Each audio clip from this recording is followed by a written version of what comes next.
Bismillahirrahmanirrahim. Innal hamdalillah nahmaduhu wa nasta'inuhu wa nastaghfiruh wa na'udzu billahi min shururi anfusina wa sayyiati a'malina. May yahdihillahu fala mudilla lahu wa may yudlil fala hadiya lahu. Ashhadu an la ilaha illallah wahdahu la syarika lah wa ashhadu anna Muhammadan abduhu wa rasuluh. Amma ba'd. Ikhwati fillah rahimani wa rahimakumullah. Melanjutkan kajian kita dari Kitabul Jami' dari Bulughul Maram karya Hafidz Ahmad ibn Ali ibn Hajar al-Asqalani rahimahullah, memasuki bab yang kedua, yaitu babul bir wassilah, bab tentang albir, tentang bakti, kebaikan dan silah, menyambung silaturahmi, tentang fadilahnya serta ancaman bagi orang yang menyalahi perintah tersebut. Adapun albir, lafadz ini digunakan dalam bahasa sebagai sesuatu yang menunjukkan yang luas atau yang banyak. Makanya disebutkan lautan pasir, gurun pasir itu barari karena luasnya. Maka albir menunjukkan luasnya kebaikan atau banyaknya kebaikan atau banyaknya bakti yang kita berikan kepada seseorang, atau banyaknya pahala, luasnya pahala yang kita dapati jika melakukan albir kepada orang-orang yang memang pantas untuk kita bakti padanya. Di dalam bab, Hafidz bawakan hadis yang pertama, An Abi Hurairah radhiyallahu anhu qala Rasulullah sallallahu alaihi wasallam, man ahabba an yubsata lahu fi rizqihi wa an yunsa'a fi atharihi falyasil rahimah, akhrajahul Bukhari.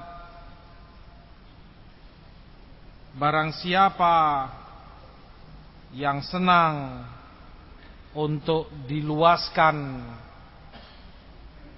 dihamparkan rizkinya dan diundur ajalnya, maka hendaklah dia menyambung rahimnya, silaturahimnya. Hadis diriwayatkan oleh Bukhari dalam sahihnya.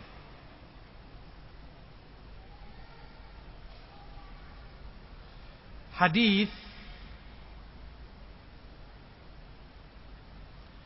salah satu dari sekian riwayat yang menyebutkan tentang keutamaan silaturahim. Di riwayat lain di Bazzar dan disahihkan oleh Hakim dari hadis Ali, ada tambahan wa yudfa'u anhu maitatassu. Barang siapa yang ingin dihamparkan rizkinya, diundur ajalnya dan dihindarkan dari maitatassu, dihindarkan dari mati secara jelek, su'ul khatimah, wal a'udzubillah, agar terhindar dari semua itu, dari mati jelek, su'ul khatimah, maka hendaklah dia sambung rahimnya.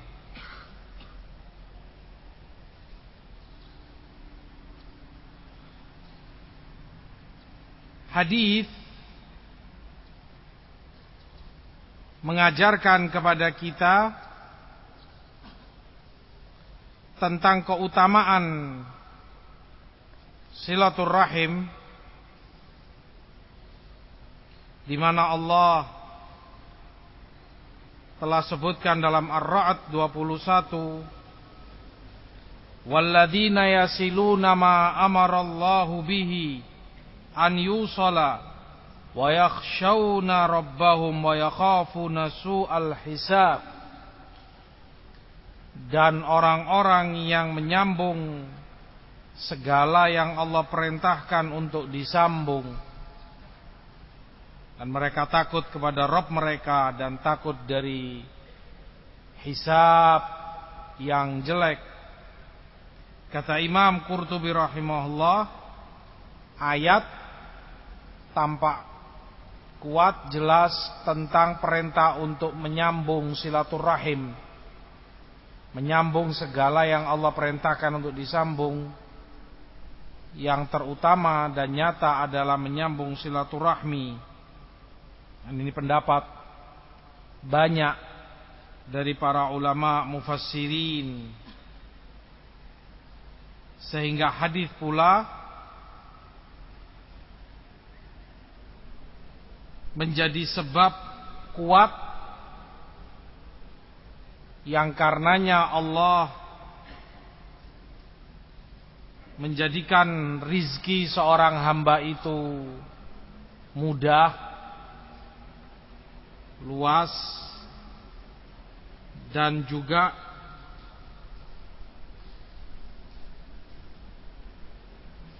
kinayah dari hadis ini, dihamparkan rizkinya dan diundur ajalnya, maknanya pula adalah dibarokai, sehingga dibarokai hamba itu pada hartanya, dibarokai pula dia dalam umurnya, sehingga bermanfaat harta yang dia miliki, bermanfaat pula umur yang dia lewati, walaupun mungkin sedikit umurnya, tetapi barokah bagi orangnya, bermanfaat untuk dunia dan akhiratnya. Barokah harta dan barokah umur, tentunya ini yang dikehendaki, yang diharapkan oleh setiap hamba. Barokah adalah khair al-ilahi, kebaikan ilahi yang diturunkan pada sesuatu, sehingga barokah jika dia makan, barokah pada tubuhnya, menambah kekuatannya, menambah kesehatannya, membuat dia kuat, semakin mendekatkan diri kepada Allah. Dia berikan ke anak istrinya pun demikian, menjadi orang-orang saleh yang taat padanya, menyenangkan hatinya, menyejukkan pandangannya. Barokah hartanya, barokah umurnya, sehingga banyak manfaat dan maslahat yang bisa dia lakukan dalam usia yang relatif sedikit atau pendek. Dan banyak dari kalangan a'immah besar, mereka meninggal di usia-usia muda. Imam Al-Hazimi rahimahullah meninggal beliau umur 30-an tahun, 30 sekian. Padahal beliau seorang imam besar di zamannya, rahimahullah. Demikian pula para imam yang lain menulis buah karya besar. Hafidz sendiri, muallif, lebih dari 200 judul karya beliau. Dan yang terbesar seperti kita tahu Fathul Bari, syarah dari Bukhari. Di usia yang tidak terlalu banyak, rahimahullah, produktif. Demikian pula para a'immah dan para ulama yang lain, Imam Nawawi dan para a'immah yang lainnya. Barokah usianya dipenuhi dengan yang manfaat untuk dirinya maupun untuk orang lain. Perintah untuk silaturahmi ini, falyasil rahimah,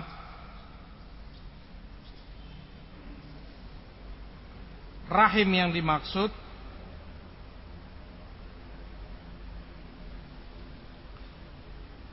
sebagian ulama memahami mereka adalah setiap yang punya hubungan nasab mahramiyah denganmu,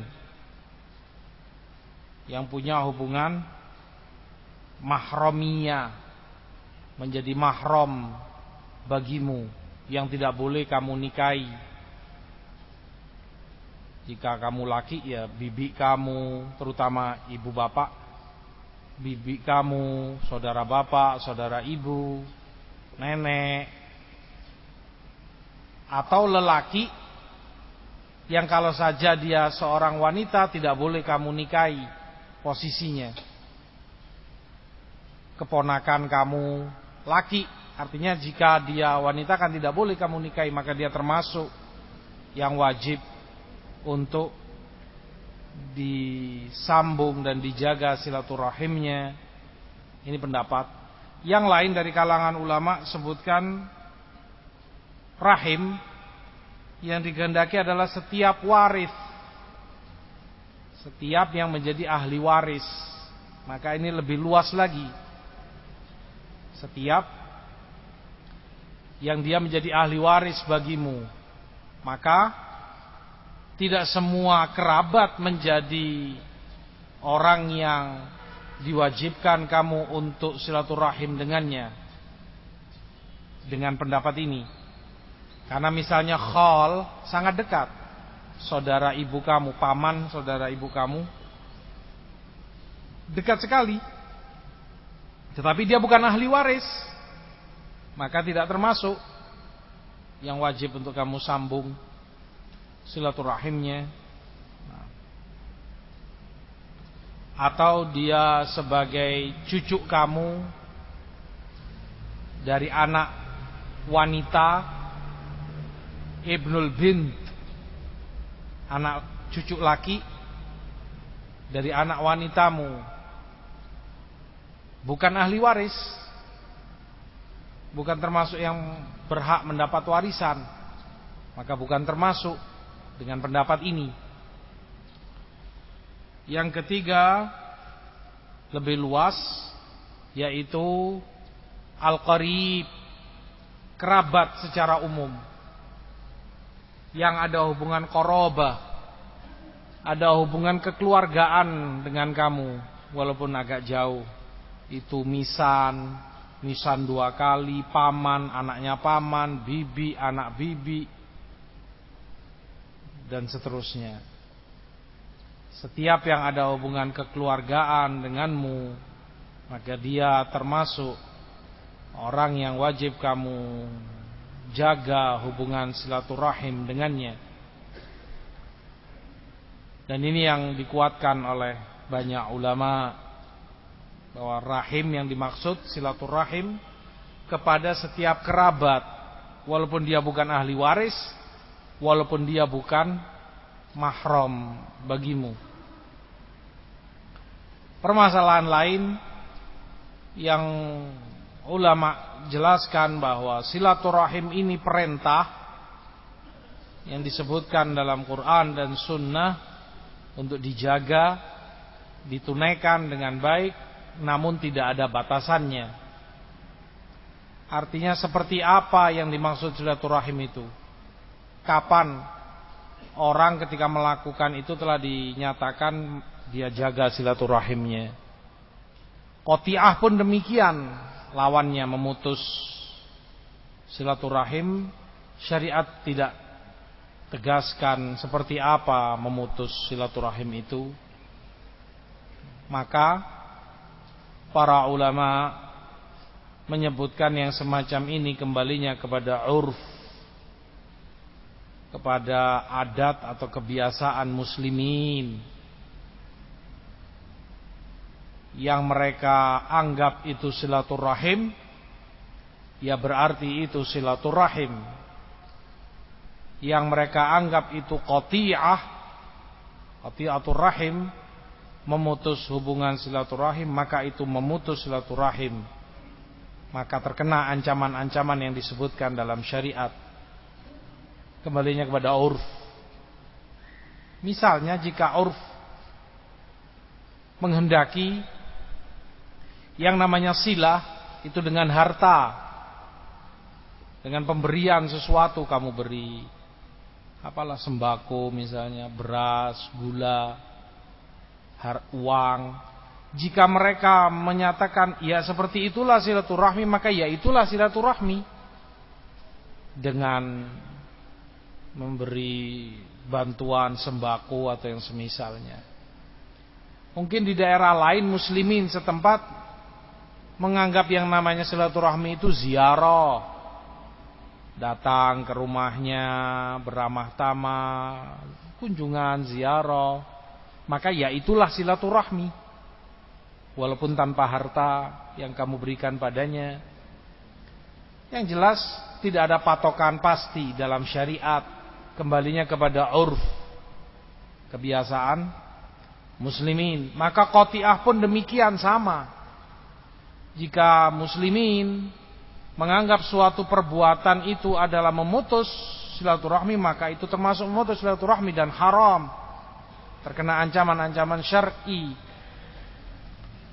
Kalau mereka menganggap tidak memberi bantuan itu qati'ah, padahal kamu mampu, maka itu qati'ah, memutus. Kalau mereka menganggap tidak menziarahi itu memutus, maka itu memutus, maka haram. Wahakadha, kembalinya kepada kebiasaan muslimin. Tentunya selama itu tidak menyalahi syariat Allah.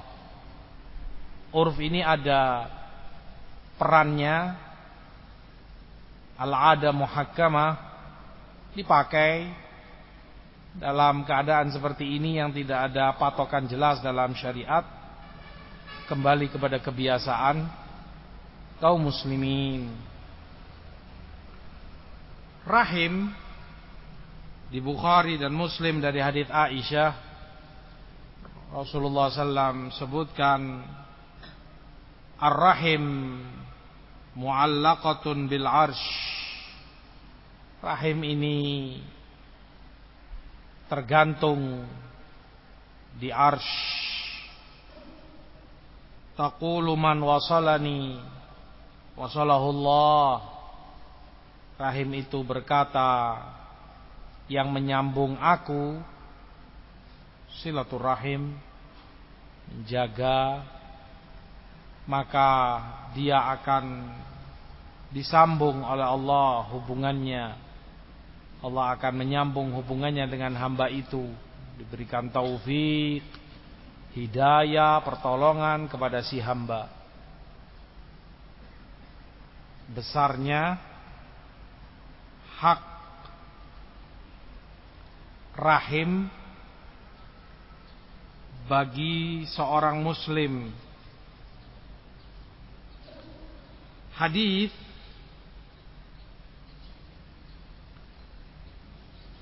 mengajarkan kepada kita bahwasanya tambahan rizki, tambahan umur diperpanjang oleh Allah, yang dikehendaki bahwa Allah Subhanahu wa ta'ala dialah yang telah takdirkan segala sesuatu. Allah yang menakdirkan adanya sebab dan musababnya. Artinya, jika Allah takdirkan panjangnya atau diperpanjang umur seorang hamba, maka Allah pula yang mentakdirkan untuk hamba ini melakukan sebab-sebab yang dengannya usianya akan diperpanjang, diundur ajalnya, dibarokai umurnya, sehingga segala sesuatunya kembali kepada Allah Subhanahu wa ta'ala. Allah yang memperpanjang umur hambanya, dan Allah yang mentakdirkan hamba itu untuk melakukan sebab-sebab itu, seperti bersilaturahim. Allah berikan taufik pada hamba itu, Allah beri kemudahan padanya untuk melakukan silaturahim. Dan ini serupa dengan yang para ulama jelaskan tentang makna hadis Rasul SAW, la yaruddul qadha illa du'a. Tidak ada yang menolak qadha, ketetapan Allah, takdirnya, kecuali doa si hamba. Tidak ada yang menolak takdir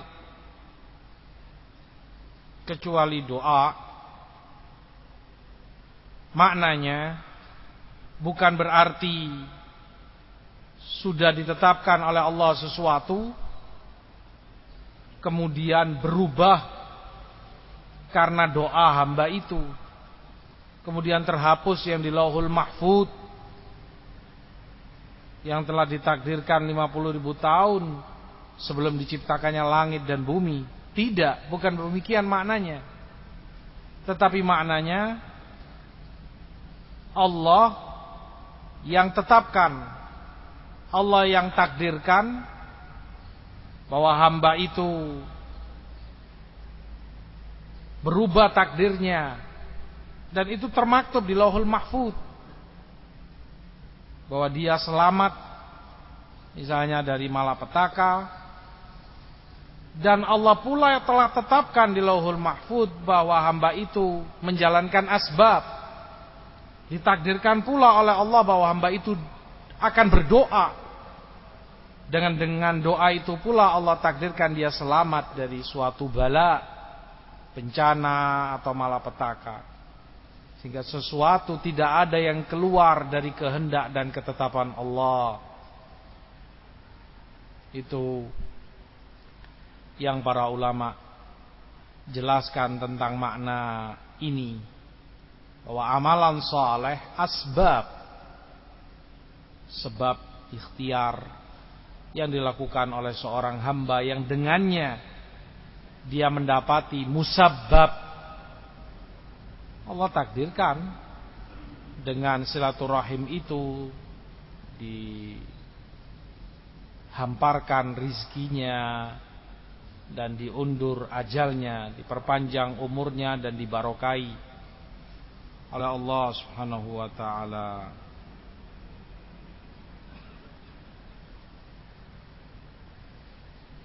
Hadis pula mengajarkan kepada kita seorang yang beramal akan mendapati tergantung niat dan maksud tujuan dia mengamalkan dari pahala-pahala duniawi. Dan itu tidak memadorotkan amalannya jika tujuan utamanya adalah dia mengharap wajah Allah dan untuk akhiratnya.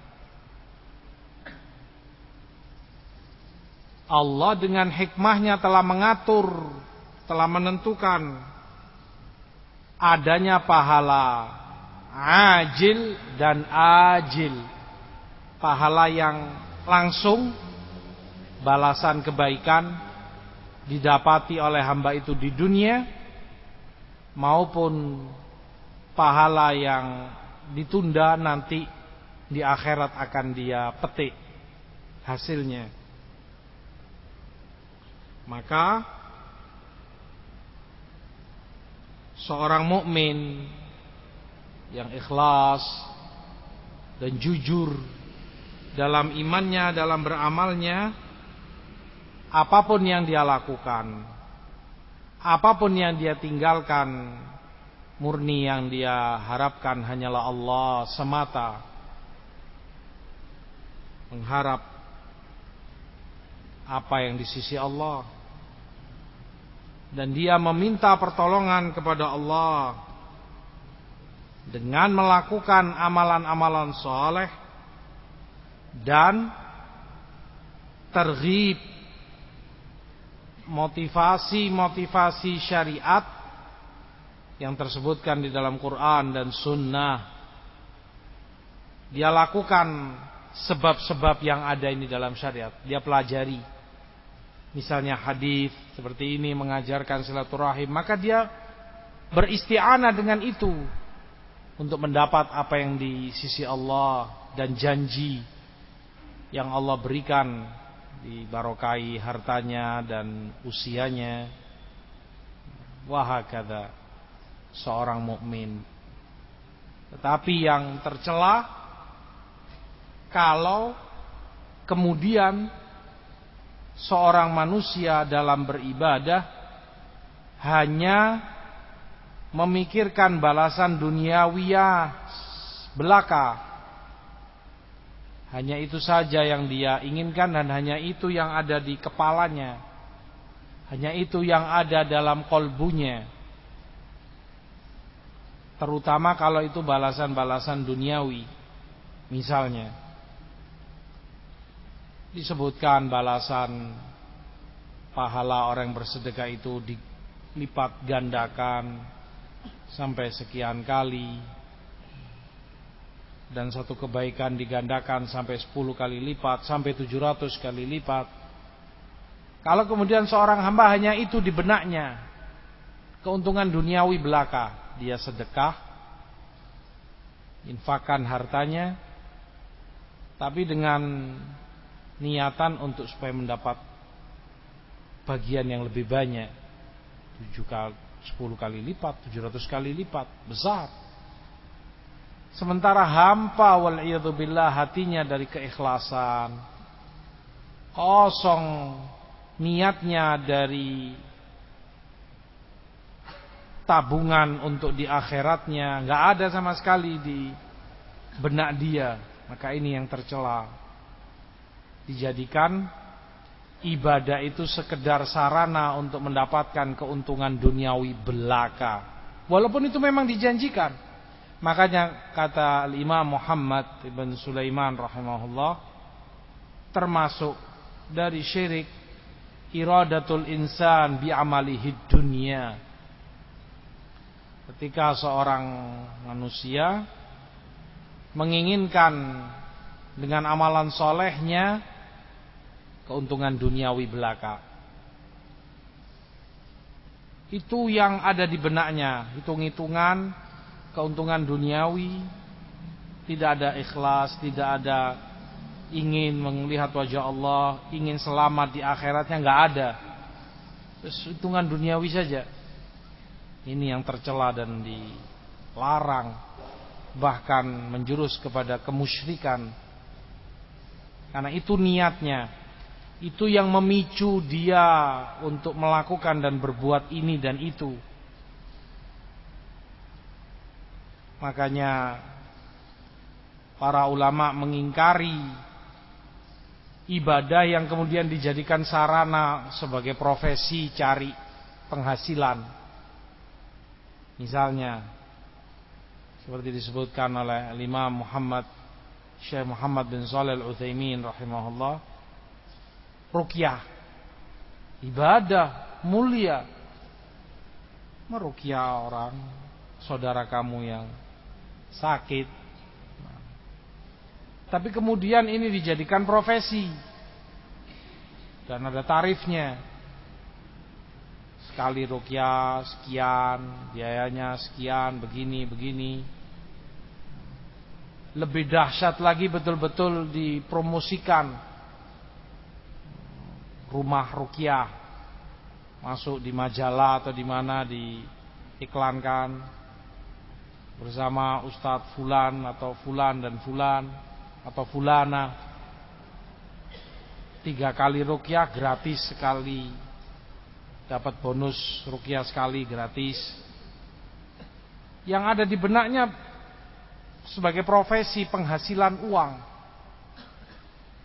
tidak sebagai ibadah yang dia harap pahalanya di sisi Allah Subhanahu wa taala dan yang serupa itu. Maka seorang mukmin yang terpenting baginya adalah ridha Allah. Yang paling berguna baginya adalah janji Allah yang di sisinya, akhiratnya.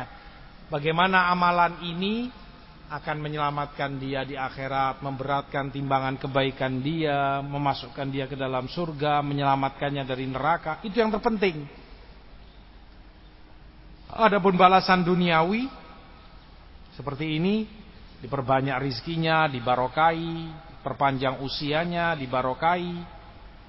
Itu busyra ajil, kabar gembira yang disegerakan oleh Allah balasannya di dunia.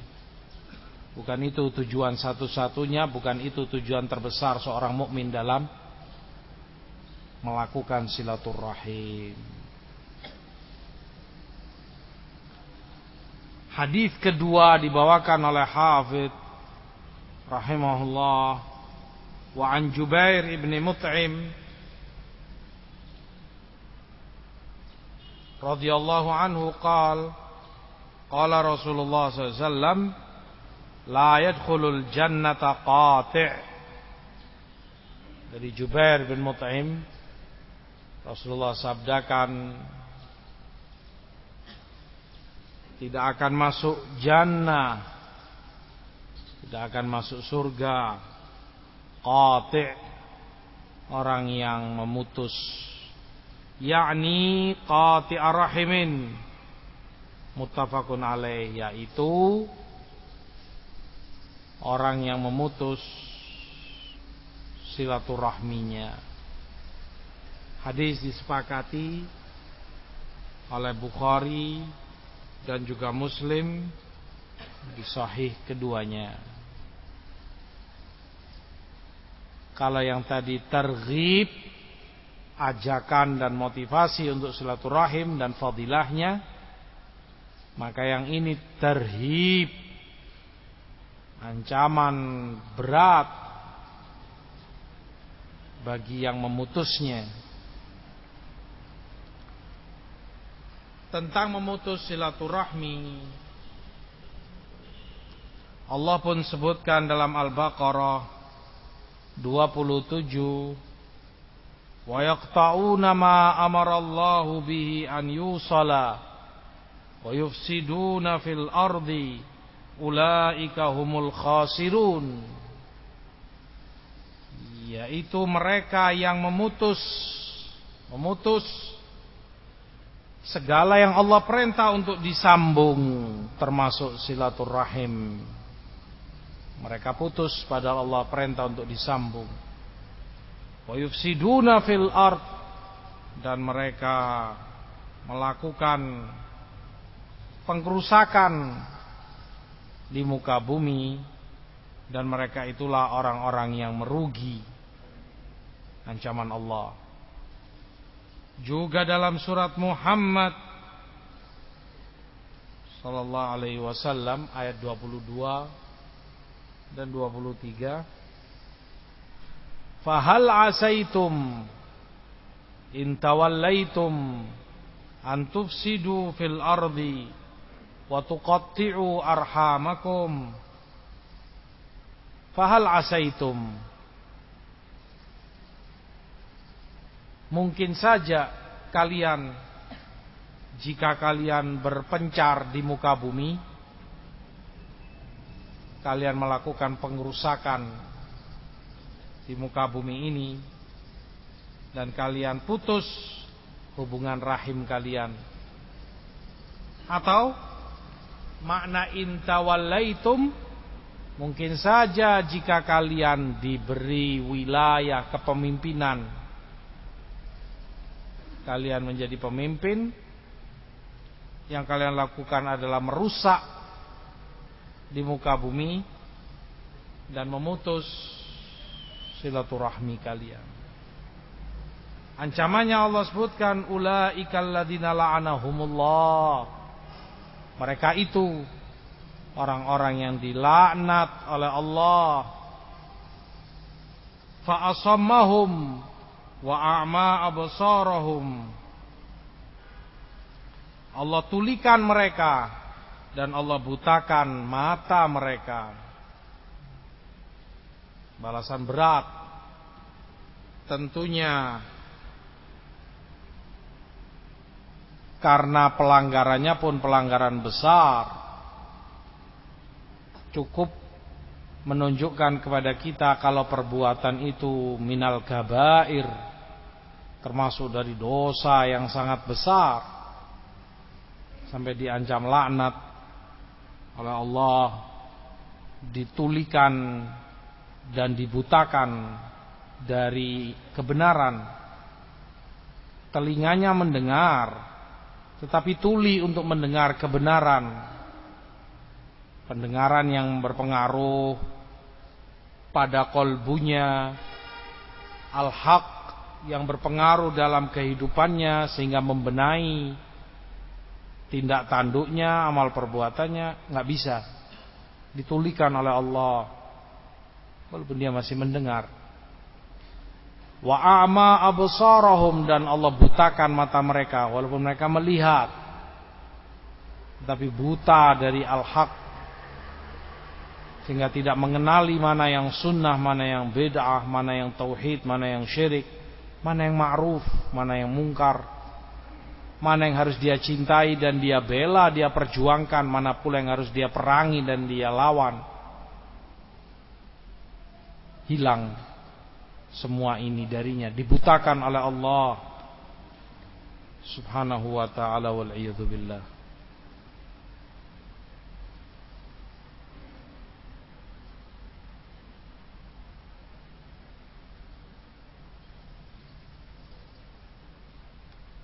Di Bukhari Muslim dari hadis Abu Hurairah, Rasulullah sallallahu alaihi wasallam sabdakan, qamatir rahim. Rahim itu berdiri. Faqalat hadza maqamul a'id bika minal qati'ah. Rahim itu katakan, ya Allah, inikah makomnya yang berlindung kepadamu dari qati'ah. Ini rahim meminta perlindungan kepada Allah agar tidak diputus, tapi tetap dijaga dan disambung. Qala na'am, kata Allah, iya.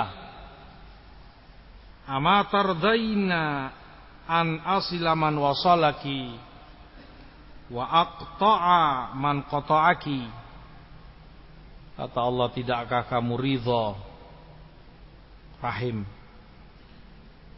dengan jaminanku ini aku akan menyambung kepada hamba yang menyambungmu, menjagamu silaturahim, dan aku akan memutus hubungan dengan hamba itu yang memutus silaturahminya.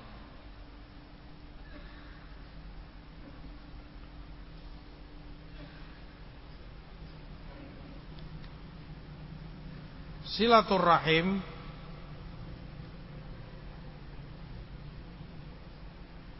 ada di hadapan kita 3 derajat atau 3 bentuk orang.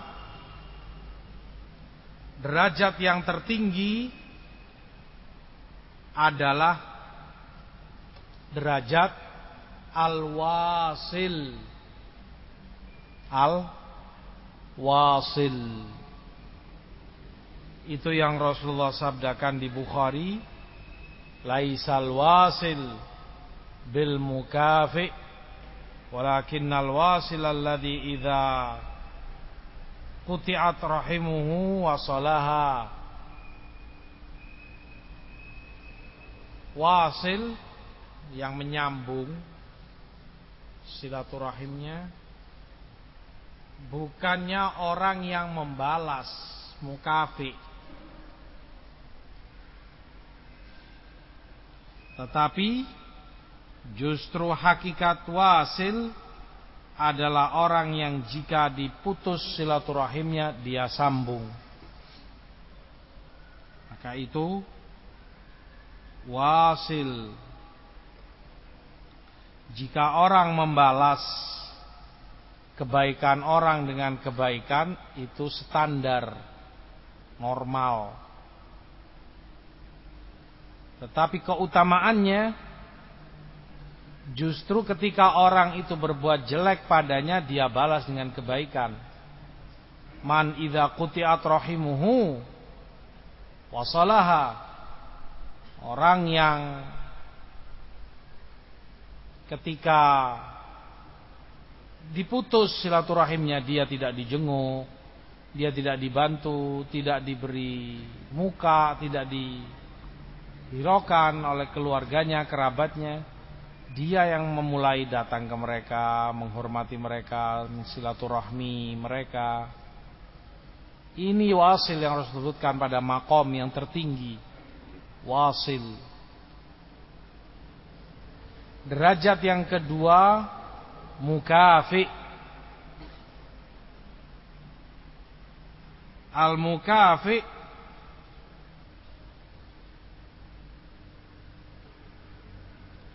adalah orang yang membalas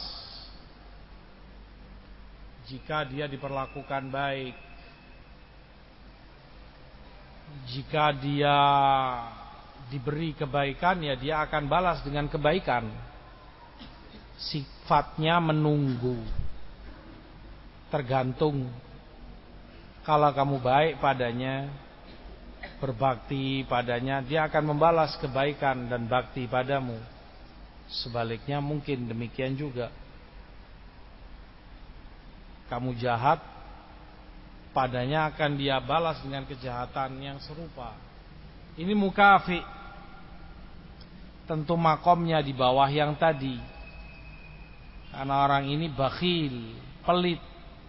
Dia tidak mau memberi kecuali kalau dia menerima. Artinya dia menerima silaturahim, baru dia mau silaturahim kepada orang yang sudah silaturahim padanya. Nunggu. Dan ini pada derajat yang kedua. Derajat yang ketiga, qati', yang memutus. Ini derajat yang paling hina, paling rendah, ketika seorang hamba memutus silaturahimnya dengan kerabatnya.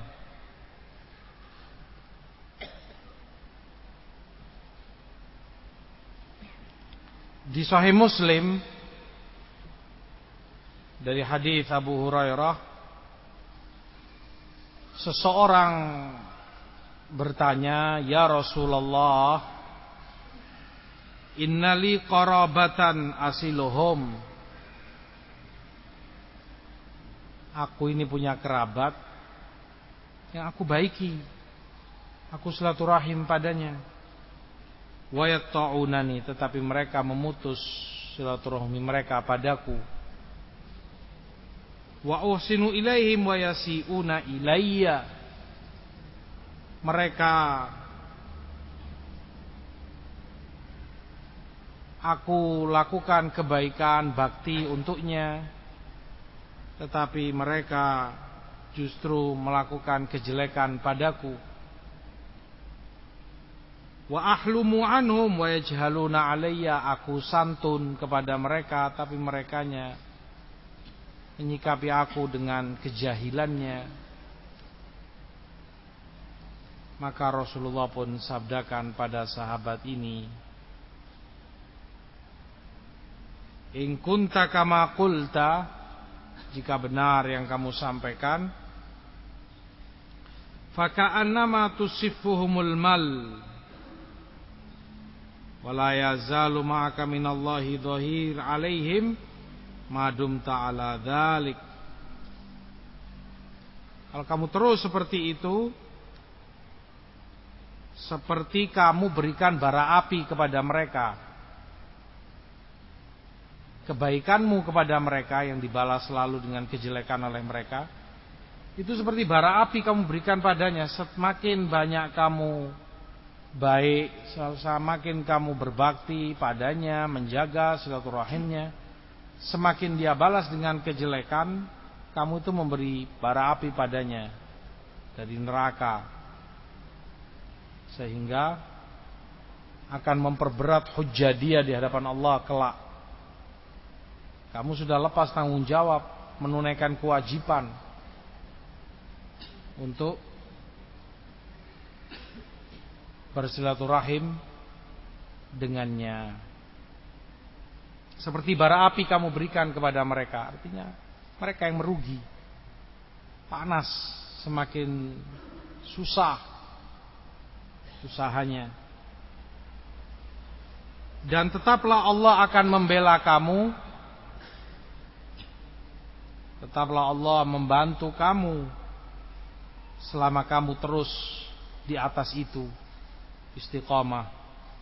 Kamu tetap istiqamah, menyambung, memuliakan mereka yang ada hubungan rahim denganmu. Merekanya membalas dengan kejelekan, membalas dengan yang tidak baik, kamu sabar.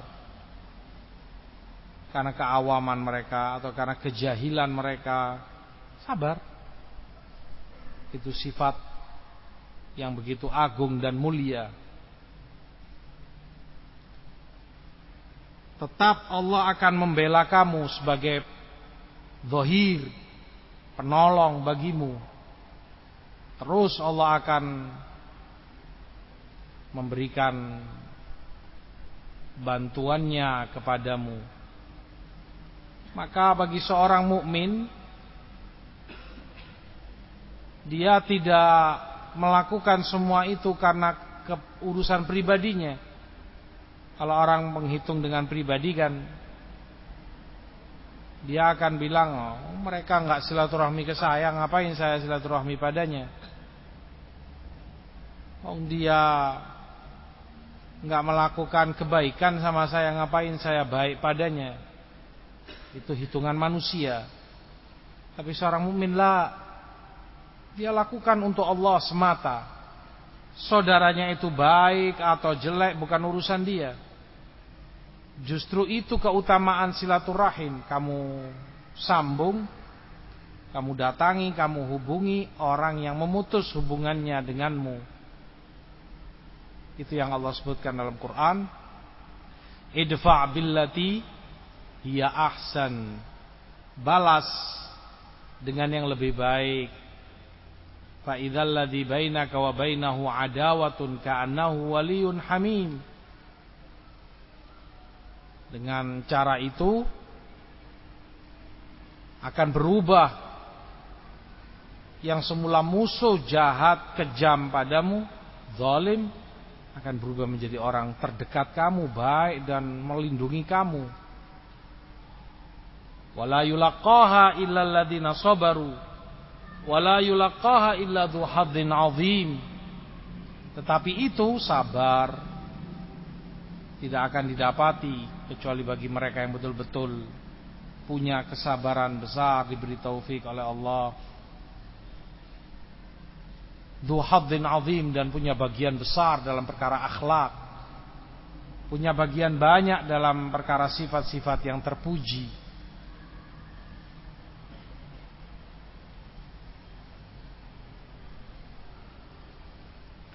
Atau makna ayat seperti kata Imam Nawawi, faka'annama, atau makna hadis, maaf, tusifuhumul mal, maknanya dengan kebaikanmu yang kamu berikan pada mereka, kamu sambung silaturahimnya padahal dia memutus.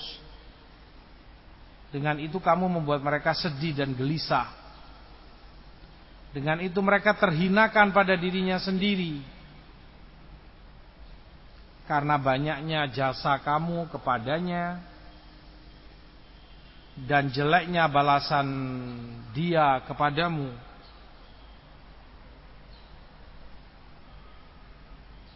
Al-muhim, itu yang diancam oleh Rasul sallallahu alaihi wasallam kepada mereka yang tidak menjaga silaturahimnya. Ancaman yang besar demikian juga jelas menunjukkan kalau itu kabairud dzunub, dosa besar, termasuk yang sangat besar.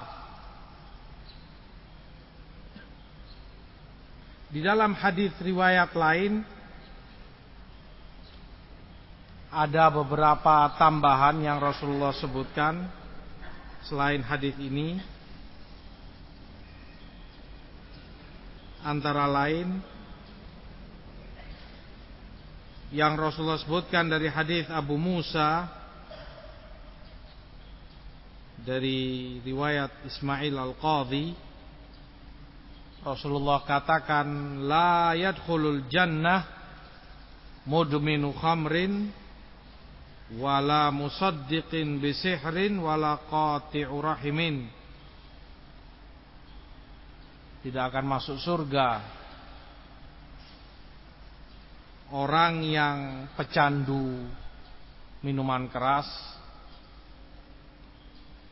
orang yang mempercayai sihir, perdukunan, dan orang yang memutus silaturahimnya. Tidak akan dia masuk surga. Juga dalam hadis Abu Bakrah, Rasulullah sallallahu alaihi wasallam sabdakan di hadis Abu Dawud dan yang lain, Hakim, ma min dambin ajdaru an yu'ajjilallahu li sahibihi al-uquba fid dunya ma'a ma yadkhira lahu fil akhirah minal baghi wa qati'atir rahim. Tidak ada dosa yang Allah percepat azabnya di dunia sebelum balasan di akhirat kelak. Tidak ada dosa yang mengalahkan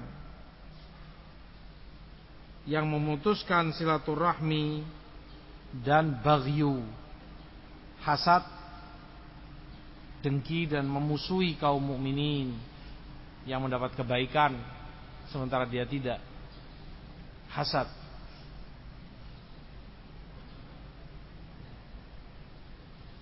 Artinya ancaman berat. Rasul sebutkan termasuk yang dengannya dipercepat azab. Turun segera azab jika ada di masyarakat itu yang memutus silaturahimnya, yang tidak mau menjaganya di dalam perkara yang wajib baginya untuk dia jaga. Di hadis lain juga Rasulullah sebutkan dari Abu Hurairah di riwayat Tabrani, di hadis Abdullah bin Mas'ud,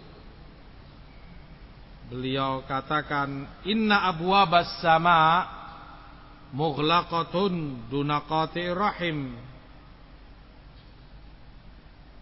Pintu-pintu langit tertutup bagi orang yang memutus silaturahimnya. Pintu-pintu langit tertutup, tidak bisa ditembus dan dilalui oleh yang memutus silaturahimnya. Juga di dalam hadis Abdullah bin Abi Aufa, Rasulullah katakan, ar-rahmatu la tanzilu ala qaumin fihim qati'ur rahim. Rahmat itu tidaklah turun kepada suatu kaum yang di tengah mereka ada yang memutus silaturahimnya. Rahmat tidak akan Allah turunkan kepada orang yang di situ ada pemutus silaturahim. Kata Imam At-Tibi, maknanya,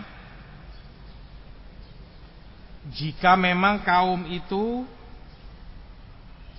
membantu pelaku pemutus silaturahmi ini, dibantu dengan hasutan, bisikan, atau apa fasilitas yang lain, dia bantu agar banyak ilmu tidak dia dengarkan,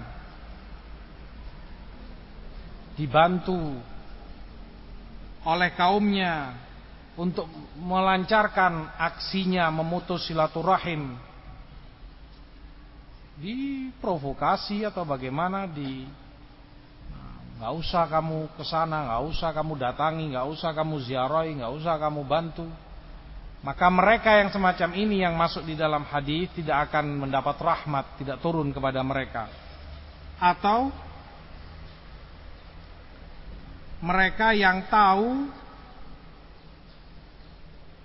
kalau salah seorang dari kaum ini ada yang memutus silaturahmi dan mereka tidak ada yang mengingkari, cenderung diam,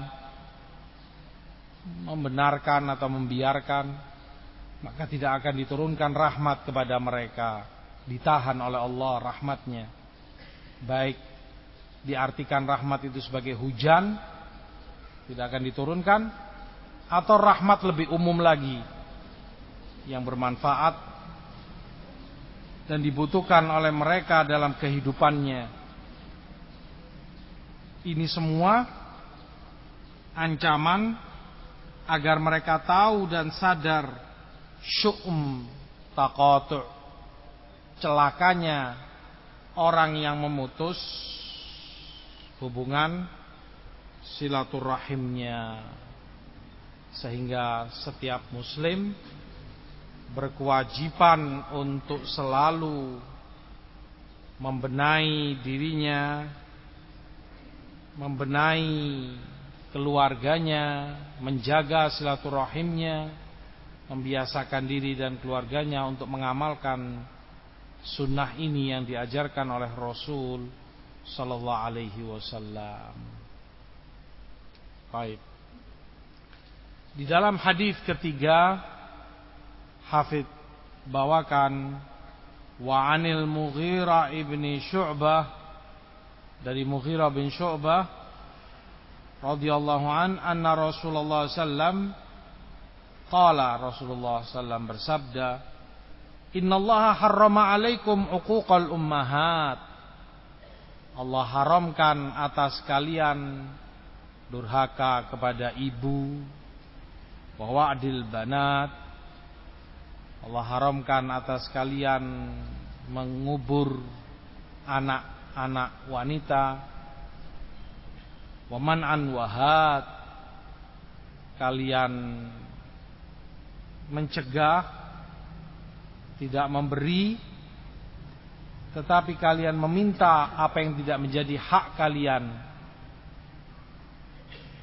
Wa kariha lakum qila wa qala, Allah benci untuk kalian qila wa qala, ketika kalian sibukkan diri dengan katanya dan katanya, mungkin dan mungkin, belum jelas. Wa kathratus su'al, dan Allah benci dari kalian banyak bertanya. Wa idha'atal mal, dan menyia-nyiakan harta. Muttafaqun alaih, hadis disepakati oleh Bukhari dan Muslim. Di dalam hadis seperti yang lalu tentang ukubah, adab atau balasan bagi mereka yang melakukan pelanggaran ini. Allah perintah untuk menyambung, menjaga hubungannya terutama pada orang tuanya, ini malah durhaka, uquq. Uquq ini dari kata kerjanya aqqa ya'uqqu. Uquq maknanya semula adalah memutus atau memenggal. Makanya kamu namakan penyembelihan untuk anak di hari ke-7 disebut aqiqah, sama dari aqqa. Aqiqah karena diputus kambingnya yang disembelih, diputus kepalanya. Dari situ kemudian disebut aqiqah. Maka uquq adalah segala bentuk tindakan, segala bentuk ucapan, perbuatan, sikap, perkataan dan yang lain yang membuat sakit hatinya orang tua, jengkel, dan terputus akibat itu hubungan kamu dengan mereka. Haram uquq ini, dan Rasul sebutkan uququl ummahat, kedurhakaan kepada ibu. Insyaallah kelanjutan ini akan kita bahas pada sesi yang kedua. Wallahu taala alam, sallallahu alaihi Muhammad walhamdulillah.